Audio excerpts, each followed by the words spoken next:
हाँ जी, कैसे हो सब। आज हम लोग करने वाले हैं थियरी ऑफ कंज्यूमर बिहेवियर का लेक्चर नंबर 3। माइक्रो इकोनॉमिक्स का लेक्चर्स बहुत ही अच्छे से हम लोग रन कर रहे हैं और थियरी ऑफ कंज्यूमर बिहेवियर आज खत्म भी हो जाने वाला है।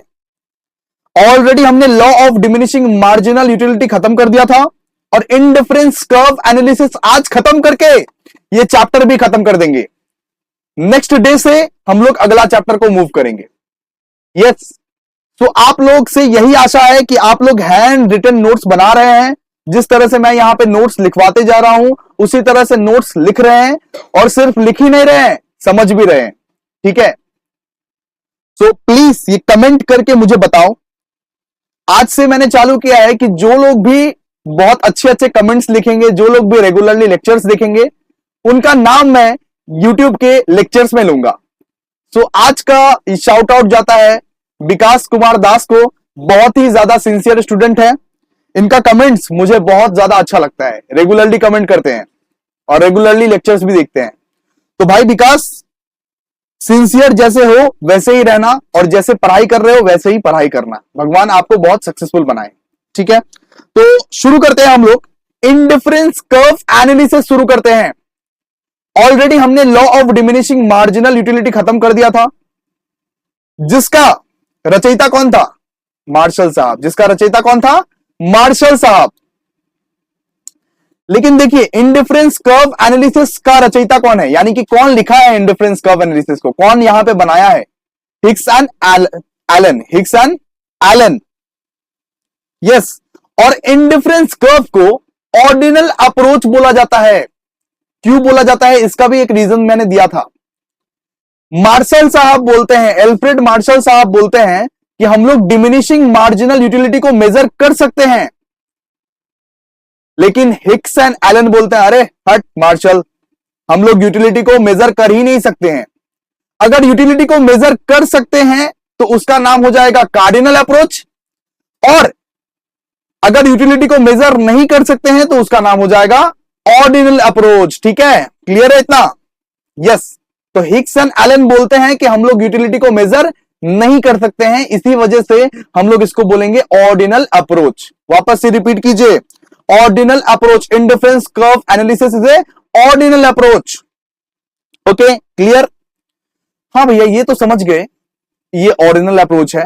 लेकिन इंडिफरेंस कर्व कहता क्या है, कहना क्या चाहता है, इसका मतलब क्या होता है, ये बताइए। तो आइए शुरू करते हैं। एन इंडिफरेंस कर्व लिखे हैं, देखिए, an indifference curve is a curve. सबसे पहला point, an indifference curve is a point, मतलब कि is a curve, sorry, an indifference curve is a curve. वाह सर, वाह, ऑस्कर वाला चीज है, क्या बता दिए, इंडिफरेंस कर्व कर्व है। हम लोग को तो पता ही नहीं था। आगे तो पढ़ो। Which represents all those combination of two goods, यानी कि इंडिफरेंस कर्व ये कॉम्बिनेशन बताता है। कितने गुड्स का? दो गुड्स का। इंडिफरेंस कर्व क्या है? एक कर्व है जो कि कॉम्बिनेशन बताता है दो गुड्स के बीच में। Okay, which gives same level of satisfaction, which gives same level of satisfaction. Example, रोटी सब्जी। आप सब्जी अकेले खाते हो या रोटी के साथ खाते हो कि नहीं? तो रोटी खा के भी आपको उतना लेवल का ही सेटिस्फैक्शन मिला जितने लेवल का आपको सब्जी खा के मिला। ठीक है, यानी कि कभी कभी आप लोग क्या करते हो, एक रोटी खाते हो और बहुत सारा सब्जी खाते हो, है कि नहीं? और कभी कभी उसका उल्टा हो जाता है, कभी कभी हम लोग 4 रोटी खाते हैं और सब्जी इतू सा रहता है ना? तो इसका मतलब समझिए, मतलब ये थॉट्स को समझिए। An indifference curve is a curve which represents all those combination of two goods, यानी कि इंडिफरेंस कर्व दो गुड्स के बीच में कॉम्बिनेशन बताता है। विच gives same level of satisfaction, जिसको कंज्यूम करने के बाद, जिसको पहनने के बाद, जिसको खाने के बाद आपको सेम लेवल के का सेटिस्फैक्शन मिले। ओके, क्लियर है? प्लीज इसको राइट डाउन कीजिए, पॉज कीजिए, लिखिए इसको, लिखिए इसको, पॉज कीजिए। ओके, क्लियर है? अब हम लोग चलते हैं एजम्पशन के ऊपर। अब हम लोग क्या चलते हैं? एजम्पशन के ऊपर। एजम्पशन देखेंगे अब हम लोग। आइए शुरू करते हैं। ओके, सबसे पहला अजम्पशन, एजम्पशन का मतलब क्या होता है सर? मान लेना। इंडिफरेंस कर्व में कुछ एजम्पशन होते हैं, जैसे कि डिमिनिशिंग मार्जिनल यूटिलिटी में भी था एजम्पशन, वैसे ही। ओके, तो सबसे पहला एजम्पशन,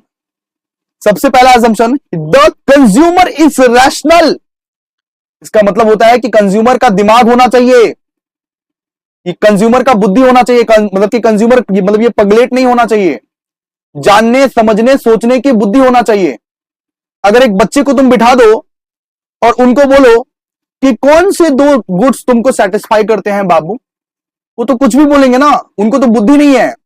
तो सबसे पहला assumption, the consumer is rational, यानी कि जानने समझने सोचने की शक्ति होनी चाहिए। ये तभी तो वो मतलब कि फर्क कर पाएंगे कि कौन से दो गुड्स से हमको सेटिस्फैक्शन मिल सकता है, वो भी सेम लेवल का सेटिस्फैक्शन। ठीक है, इसके बाद the consumer is capable of ranking all conceivable combination of goods, यानी कि तुम्हारे पास हजारों कॉम्बिनेशन होंगे, दो गुड्स का ही कॉम्बिनेशन बनाना है ना, तो दो गुड्स का कॉम्बिनेशन बनाना है तो तुम तो हजारों कॉम्बिनेशन बना दोगे। अब ये तो तुम डिसाइड करोगे ना कि कौन से दो गुड्स तुमको ज्यादा सेटिस्फाई करते हैं, कौन से दो गुड्स मतलब कि तुमको ज्यादा सेटिस्फाई करते हैं, ये तुम डिसाइड करोगे कि नहीं करोगे, बताओ, है ना। तो यहां पे यही बोला हुआ है कि कंज्यूमर का ये कैपेसिटी होना चाहिए कि वो रैंक कर पाए, वो ये तय कर पाए कि कौन से दो गुड्स हमको ज्यादा लेवल का सेटिस्फैक्शन प्रोवाइड करे, वही दो गुड्स कंज्यूम करेंगे। सिंपल सा बात है, वही दो सामान कंज्यूम करेंगे, वही मतलब कि उसको यूज करेंगे, है ना। इसके बाद third assumption, if the consumer prefers combination A to B, B to C, then he must prefer combination of A to C. Yes, अगर मान लो कि तुम ए और बी को मतलब कि अगर तुम ए और बी को यूज कर रहे हो, अगर तुम बी और सी को यूज कर रहे हो, गुड्स का नाम है, मान लो कि ए एक मतलब ये पर्टिकुलर गुड्स है और बी एक पर्टिकुलर गुड्स है, ठीक है, और सेकंड में तुम क्या कर रहे हो, बी और सी को यूज कर रहे हो, तो तुमको ए और सी को भी यूज करना पड़ेगा, समझे। मतलब कि ए भी एक गुड्स है, मान लो कि बी भी एक गुड्स है और सी भी एक गुड्स है। ए और बी तुमने कंज्यूम किया, ठीक है, बी और सी तुमने कंज्यूम किया, ठीक है, तो ए और सी को भी कंज्यूम करना पड़ेगा तुम्हें, ठीक है। तो ये एक एजम्पशन है, समझे कि नहीं। Okay okay okay okay. Number 4, यहां पे लिखा है, जिस कॉम्बिनेशन में ज्यादा गुड्स हो वो तुमको ज्यादा सेटिस्फाई करेगा। सिंपल सा बात है, जिस कॉम्बिनेशन में ज्यादा सामान हो, मतलब कि जो कॉम्बिनेशन तुम्हारे लिए फायदा में हो। ये कॉम्बिनेशन कैसे बनता है, टू गुड्स से, यानी कि हर कॉम्बिनेशन में टू गुड्स होना चाहिए, और जिसमें ज्यादा रहेगा वही तो तुम उठाओगे ना, वही तो तुम कंज्यूम करोगे ना, उसी में तो तुमको ज्यादा सेटिस्फैक्शन मिलेगा। सिंपल सा बात है, जो दो सामान में तुमको ज्यादा सेटिस्फैक्शन मिलेगा वही तुम उठाओगे। क्लियर है कि नहीं, बताओ, है ना। तो ये सारे एजम्पशन है। ओके, अब भैया इसका कंसेप्ट क्या हो गया, इंडिफरेंस कर्व, क्या इतना ही? नहीं, एग्जांपल देके बताएंगे। हम कंसेप्ट को 5 मिनट में नहीं पढ़ाने वाले हैं, डिटेल्ड में पढ़ाते हैं जिससे तुमको याद रहे, ठीक है। और ये सब सारे इंडिफरेंस कर्व अगर पूछेगा एग्जाम में तो ये सब लिखना है। सबसे पहले तो एजम्पशन लिखना, इसके बाद इंडिफरेंस कर्व के बारे में लिखना, इसके बाद ये इलस्ट्रेशंस बनाना। देखो इलस्ट्रेशन, ठीक है कि नहीं, समझाने की कोशिश करना एग्जामिनर को, फुल मार्क्स मिलेगा तुमको, ठीक है कि नहीं। तो देखिए, हमने एग्जांपल लिया फूड का और क्लोथिंग का, ठीक है। अब देखिए बहुत सारे कॉम्बिनेशंस है, मतलब कि बहुत सारे वैरायटीज है, बहुत सारे कॉम्बिनेशंस में हम लोग ने फूड और क्लोथिंग को रिप्रेजेंट किया है। सिंपल सा बात है, कॉम्बिनेशन ए को सबसे पहले समझते हैं। मान लीजिए कि आपको एक वक्त का खाना मिलता है और 12 जोड़ी कपड़े मिलते हैं, सबसे पहले कॉम्बिनेशन ए में, ठीक है। एक वक्त का खाना मिलता है और यहां पे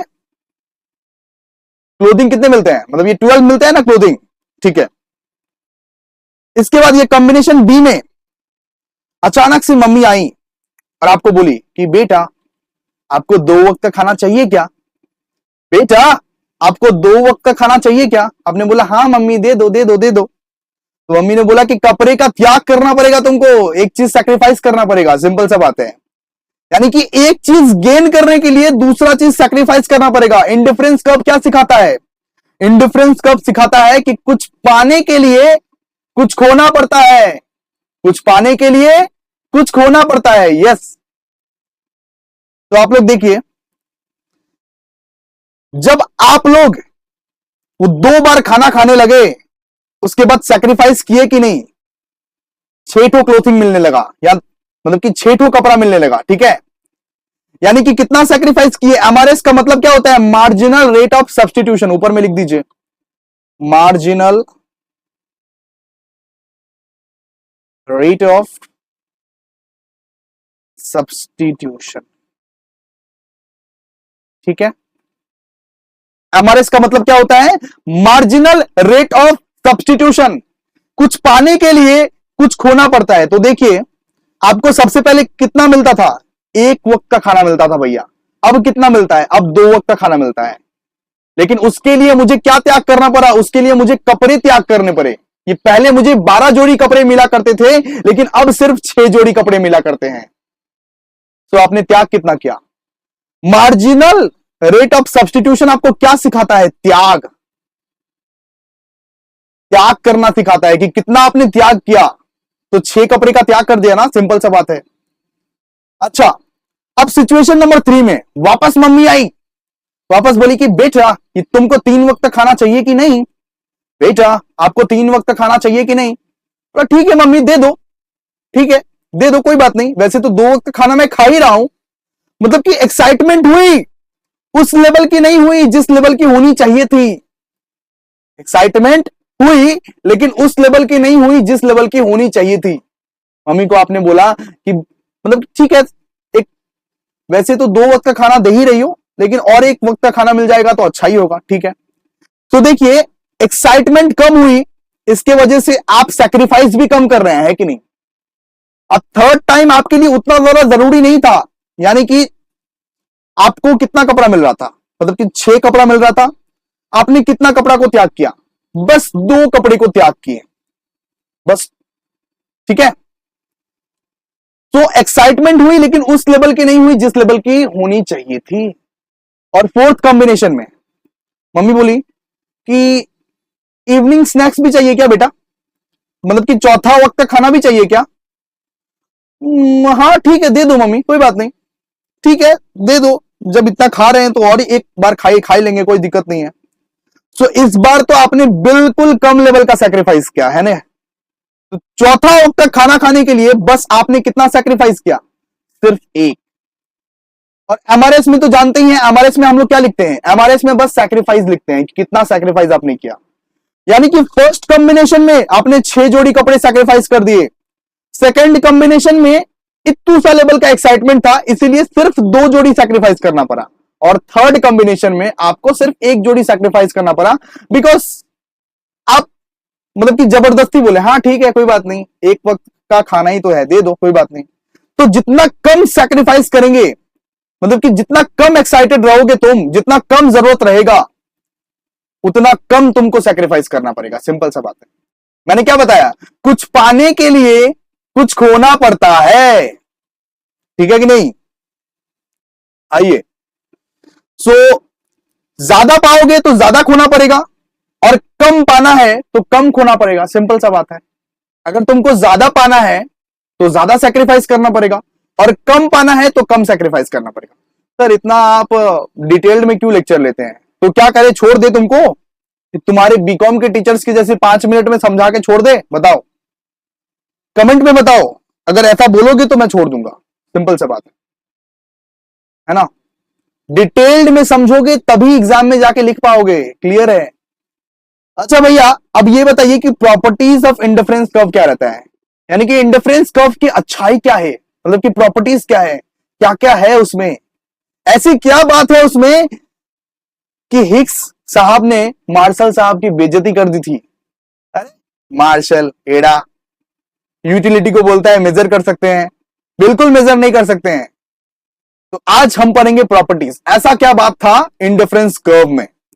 सबसे पहला property, indifference curve slopes downwards to the right, यानी कि इंडिफरेंस कर्व हमेशा डाउनवर्ड जाता है, हमेशा वो डाउनवर्ड जाता है, left to right. Okay, clear है। Second, indifference curve are always convex to the origin, यानी कि कन्वेक्स मतलब क्या हुआ, ऐसे सीधा स्ट्रेट तो नहीं जाएगा ना, सीधा स्ट्रेट तो डाउनफॉल नहीं हो रहा है, बिकॉज हर बार तुम अलग अलग यूनिट से सैक्रिफाइस कर रहे हो। फर्स्ट बार में तुमने यहां पे 6 यूनिट का सैक्रिफाइस किया, सेकंड बार तुमने यहां पे 2 यूनिट का सैक्रिफाइस किया, और थर्ड बार यहां पे 1 यूनिट का सैक्रिफाइस किया, इसीलिए कन्वेक्स है ये। मतलब कि कनकेव किसको बोलते हैं, कनकेव बोलते हैं एकदम स्ट्रेट लाइन को, और यहां पे मतलब कि, ठीक है। आइए शुरू करते हैं। तो यहां पे क्या लिखा हुआ है, इंडिफरेंस कर्व आर ऑलवेज, मतलब ये convex to the origin because of diminishing marginal rate of substitution, because of diminishing marginal rate of substitution, यानी कि हमेशा मार्जिनल रेट ऑफ सब्सटीट्यूशन ना डिमिनिश होता जाता है हमेशा। देखिए सैक्रिफाइस, एमआरएस मतलब क्या हुआ, ये त्याग त्याग त्याग, ये त्याग को देखिए हमेशा डिमिनिश होता है। 6 से 2 हो गया, 2 से सीधा 1 हो गया, हमेशा घटता है ना। चलिए आप एक बार कर्व देखिए, ये है इंडिफरेंस कर्व का कर्व, इसको आपको बनाना है, इसको आपको ड्रॉ भी करना है। ओके, तो आप लोग देख सकते हैं इस तरह से कन्वेक्स जाता है, कन्वेक्स जाता है, ठीक है। स्ट्रेट लाइन नहीं है, स्ट्रेट लाइन से ऐसे फॉल नहीं हो रहा है, ये मतलब ये थोड़े से तिरछे वे में ऐसे फॉल हो रहा है, ठीक है। क्लियर है कि नहीं, ठीक है। चलिए नेक्स्ट, सी नंबर का प्रॉपर्टी, हम लोग 1 और 2 प्रॉपर्टी तो पढ़ लिए, लेकिन थर्ड है इसका आईसी कर्व, मतलब कि never touches either of it axes, यानी कि कभी भी ये एक्सेस को टच नहीं करते, ये जो एक्सेस है ना इसको टच नहीं करते, because it cannot be a zero as it shows the combination of 2 goods, यानी कि इंडिफरेंस कर्व हमेशा 2 गुड्स का कॉम्बिनेशन दिखाता है, इसी वजह से एक्सेस में कभी भी टच नहीं होता है, ठीक है। तो कभी भी एक कॉम्बिनेशन में 0 है, एक कॉम्बिनेशन में है आइटम्स, तो उस तरह से नहीं हो सकता ना। एग्जाम्पल मैं आपको देता हूं, तब ज्यादा आपको क्लियर होगा। मान लीजिए फूड मिल रहा है और क्लोथिंग मिल रहा है, कभी भी इस तरह से आप नहीं देखेंगे कि फूड आपको मिल ही नहीं रहा है और क्लोथिंग आपको सिर्फ मिले, इस तरह से कोई भी यहां पे कॉम्बिनेशन नहीं बनता। कम से कम आपको एक बार खाना खाना ही पड़ेगा, या कम से कम आपको एक बार खाना खाना ही पड़ेगा, या तो क्लोथिंग में सैक्रिफाइस करना ही पड़ेगा। यानी कि कॉम्बिनेशन में, यानी कि दोनों गुड्स में ऐसा कभी नहीं होगा कि एक गुड्स में 0 मिल रहा है और एक गुड्स में सारा का सारा क्वांटिटीज है, ठीक है। तो दोनों गुड्स में कुछ ना कुछ क्वांटिटीज रहना ही पड़ेगा। क्लियर है कि नहीं, इसी वजह से कभी भी एक्स एक्सिस, मतलब कि कभी भी एक्स एक्सिस इसका 0 नहीं हो सकता, ठीक है। तो IC curve never touches either of it axes because it cannot be 0 कभी नहीं हो सकता, ठीक है, as it shows the combination of 2 goods, यानी कि हमेशा 2 गुड्स का कॉम्बिनेशन दिखाता है ना। तो अगर 2 गुड्स का कॉम्बिनेशन दिखाएगा तो एक गुड्स 0 है और एक गुड्स है, ऐसा तो बिल्कुल नहीं है, मतलब कि दोनों गुड्स में ही कुछ ना कुछ रहना पड़ेगा। इसके बाद indifference curve never intersect each other, यानी कि कभी भी इंटरसेक्ट नहीं करता। आप क्या कभी ऐसे देखे हो कि 2 वक्त का खाना मिल रहा है और 2 मतलब कि ऐसा मिल रहा है, ठीक है, मतलब कि फूड भी आपको 2 वक्त का मिल रहा है और क्लोथिंग भी आपको 2 वक्त का मिल रहा है, मतलब कि 2 ठो मिल रहा है, इस तरह से तो बिल्कुल नहीं देखे हो। इसीलिए इंटरसेक्ट नहीं करते अपने अपने बीच में, इसीलिए इंटरसेक्ट नहीं करते। ये प्रॉपर्टीज आप लोगों को मैं मतलब कि समझा दे रहा हूं, लेकिन फिर भी आप लोग इसको लर्न कर लीजिएगा। ओके, तो indifference curve never intersect each other, आप लोग इस ग्राफ में देख ही रहे होगे, इंटरसेक्ट कर रहा है क्या, बिल्कुल नहीं ना। इंटरसेक्ट करना मतलब क्या होता है, ऐसे ऐसे जाता, ठीक है, ऐसे जाता, ठीक है, लेकिन एकदम गया ही नहीं, इंटरसेक्ट किया ही नहीं, है ना। आइए, ई a higher indifference curve represent a higher level of satisfaction. ये higher indifference curve represent a, एक मिनट दोस्तों, a higher indifference curve represent a higher level of satisfaction. ज्यादा ज्यादा करके इंडिफरेंस कर्व आपके पास रहेगा तो ज्यादा ज्यादा करके सेटिस्फैक्शन मिलेगा, सिंपल सा बात है। और लोअर इंडिफरेंस कर्व रहेगा तो लोअर करके सेटिस्फैक्शन मिलेगा। ठीक है, क्लियर है कि नहीं? इसका एक चार्ट बना के मैं आपको दिखा देता हूं, ज्यादा क्लियर हो जाएगा। मान लीजिए ये IC1 है, ये IC2 है, ये IC3 है। ठीक है, तो आपको सेटिस्फैक्शन किस मतलब किस जगह पे ज्यादा मिलेगा? IC3 पे ज्यादा सेटिस्फैक्शन मिलेगा, IC3 पे ज्यादा सेटिस्फैक्शन मिलेगा आपको। ठीक है, और लोअर इंडिफरेंस कब रहेगा, यानी कि IC1 रहेगा तो IC1 में सबसे कम सेटिस्फैक्शन मिल रहा है यहां पे। ठीक है, जैसे जैसे करके IC1, IC2, IC3 जाता है उस तरह से IC3 में ज्यादा आपको सेटिस्फैक्शन मिलेगा। इसको प्लीज एक बार लिख लीजिए, higher the indifference curve higher level the satisfaction. ठीक है, क्लियर? चलिए अब हम लोग पढ़ेंगे इंडिफरेंस मैप के बारे में। इंडिफरेंस मैप क्या होता है? हाँ भैया, इंडिफरेंस मैप क्या होता है? इंडिफरेंस मैप मतलब यही होता है कि collection of many indifference curve is called indifference map. यानी कि एक इंडिफरेंस कर्व में बहुत सारा इंडिफरेंस कर्व छुपा हुआ है, उसको बोलते हैं इंडिफरेंस मैप। दिखाते हैं आपको, दिखाते हैं, और उधर ही आप लोग समझ लीजिएगा कि अच्छा, इसको आप लोग यहां पे रीड कीजिए। An indifference map represent a collection of many indifference curve. यानी कि इस तरह से एक लाइन रहता है, IC1, IC2, IC3, यानी कि इस तरह से बहुत सारा मैप्स ड्रॉ किया होता है एक ही ग्राफ में, उसको हम लोग बोलते हैं इंडिफरेंस मैप। सिंपल सा बात है। ये IC1 है, ये IC2 है, ये IC3 है। ठीक है, इसको बनाना नहीं है एग्जाम में, बस ऐसे ही हम लोग लिखवा दिए 2 मार्क्स के क्वेश्चन के लिए। ठीक है, तो आप आई थिंक आप लोग समझ गए होंगे। और मैं क्या बोला था कि IC3 में आपको सबसे ज्यादा सेटिस्फैक्शन मिलेगा। इंडिफरेंस कर्व 3 में आपको सबसे ज्यादा सेटिस्फैक्शन मिलेगा। जितना ज्यादा हायर पोजीशन में मैप रहेगा उतना ज्यादा आपको सेटिस्फैक्शन मिलेगा। ठीक है, क्लियर है? चलिए, सो इसको रीडिंग कीजिए। इंडिफरेंस मैप क्या होता है? An indifference map represent a collection of many indifference curve. मतलब बहुत सारे इंडिफरेंस कर्व रहते हैं, 4-5 इंडिफरेंस कर्व इसी मैप में घुसेरे हुए रहते हैं। ठीक है, where each level represent a certain level of satisfaction. यानी कि हर जो मैप है, हर मैप है, जैसे IC1, IC2, IC3 अपना अपना कॉम्बिनेशंस बताएगा। और मैं क्या बोला, सबसे लोअर लेवल का जो मैप रहेगा सबसे लोएस्ट कॉम्बिनेशन दिखाएगा, सबसे लोएस्ट सेटिस्फैक्शन उसी में आपका होगा। और सबसे हायर लेवल पे जो मैप रहेगा वो सबसे हाईएस्ट सेटिस्फैक्शन दिखाएगा। ठीक है, क्लियर है? इसको प्लीज एक बार लिख लीजिए, इसको प्लीज एक बार लिख लीजिए। ठीक है, आइए अब हम लोग पढ़ते हैं बजट लाइन। बजट लाइन क्या होता है? तो देखिए, budget line is a graphical representation. Budget line is a graphical representation, यानी कि एक ग्राफ में बना होता है जहां पे all possible combinations of 2 goods which can be purchased with the given income and prices such that the cost of each of this combination is equal to the money income। यानी कि मैं अगर एक एग्जांपल दूं, अगर मान लीजिए आप यहां पे बीकॉम ग्रेजुएट हो गए और आपका सैलरी है 25,000 रुपए। भैया 25,000 बहुत कम है। अरे एग्जांपल दिए, तुम्हारा सैलरी तो 5 लाख होगा, तुम एकदम मतलब ये टेंशन क्यों कर रहे हो? तो मान लो कि यहां पे 25,000 रुपए तुम्हारा सैलरी है। सो 25,000 रुपए में तुम कौन कौन से कॉम्बिनेशन के गुड्स खरीदते हो? एक ही, ऐसा क्या होता है कि 25,000 तुम कमाओगे सिर्फ एक ही मतलब ये वैरायटी का गुड्स को मतलब कि ये परचेज करोगे? ऐसा तो नहीं होगा ना। सिर्फ एक ही वैरायटी के गुड्स क्या परचेज करोगे मार्केट से? बिल्कुल नहीं।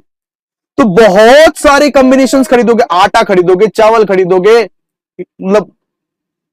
मतलब आटा, चावल, गेहूं, जितने भी मार्केट में सामान मिलेंगे सारे के सारे खरीदने हैं और गिवन इनकम में खरीदने हैं। यानी कि 25,000 में ही तुमको खरीदने हैं सारे के सारे।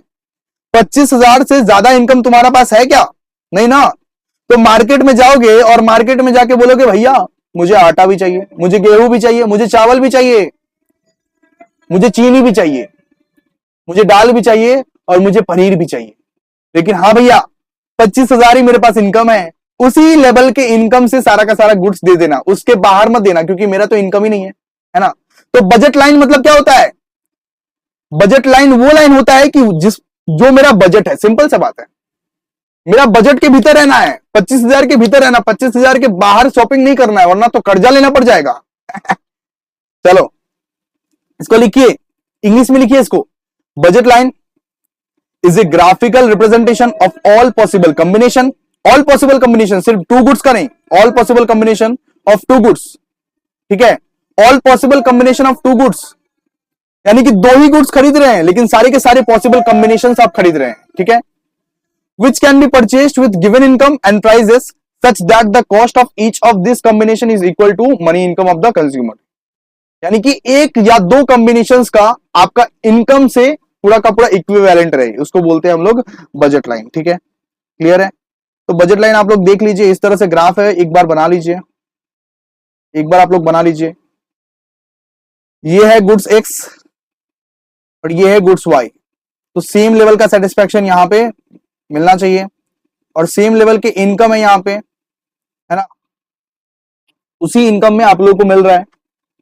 तो प्लीज इस ग्राफ को एक बार बना लीजिए। आइए फिर नेक्स्ट करते हैं हम लोग, पॉज करते जाइए, लिखते जाइए इसको, और क्या।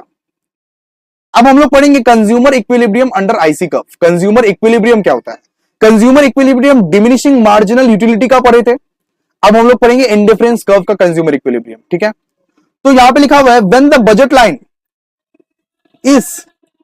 लाइन इज मतलब कि वो tangent to the indifference curve a consumer will be equilibrium. जब हमारा बजट लाइन मतलब कि वो एकदम वो पोजीशन में रहे, मतलब कि वो टेंजेंसी में रहे, उसको हम लोग बोलते हैं इक्विलिब्रियम तक पहुंच जाना।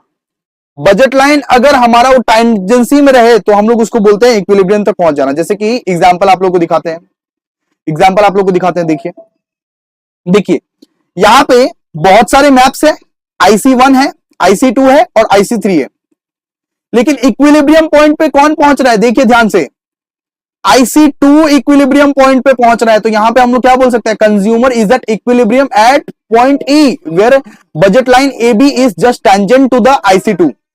यानी कि इस पॉइंट को हम लोग बोल सकते हैं कि ये इक्विलिब्रियम तक पहुंच चुका है, IC2 इक्विलिब्रियम तक पहुंच चुका है ना, मतलब कि क्लियर है ना। तो consumer equilibrium bye indifference curve approach है, यानी कि यहां पे तीन मतलब कि ग्राफ दिया हुआ था, वापस समझा रहे हैं, सुनिए वापस से। IC1 दिया हुआ था, IC2 दिया हुआ था, IC3 दिया हुआ था, लेकिन आप लोग देखिए ये बजट लाइन है और इसी लाइन में ये पूरा का पूरा मिल रहा है, इसको हम लोग बोलते हैं इक्विलिब्रियम पॉइंट। इस ई पॉइंट को हम लोग बोलेंगे क्या? Equilibrium point. यानी कि IC2 वाला जो कॉम्बिनेशन है वो बजट लाइन को मीट कर रहा है दोस्तों, क्लियर है कि नहीं?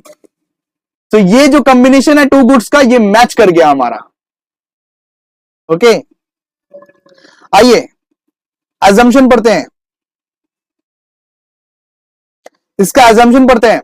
सबसे पहले कंज्यूमर इक्विलिब्रियम को समझने के लिए कंज्यूमर क्या होना चाहिए? रैशनल, यानी कि कंज्यूमर का दिमाग होना चाहिए, इसी वजह से तो कंज्यूमर इक्विलिब्रियम को समझ पाएगा, सिंपल सा बात है।